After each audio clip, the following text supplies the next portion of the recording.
So here's how I cut my J-channel when I'm trying to wrap the J-channel around an opening. So here's the top piece. First I cut it back at a 45 and then I leave this piece and fold it down.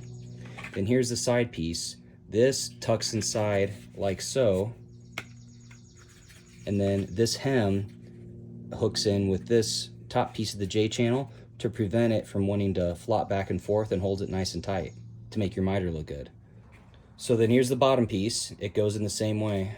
I got a 45 cut on the bottom of the side piece, and that just tucks right in like so to create a nice tight miter down there as well.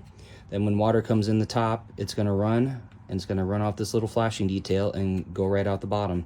All right, and here are the final results. And as you can see, I got the little flashing detail right there. I also taped the side with Tyvek tape, and I caulked with clear silicone. This should shed water very well. Please hit the thumbs up and subscribe, and I'll catch you guys next time.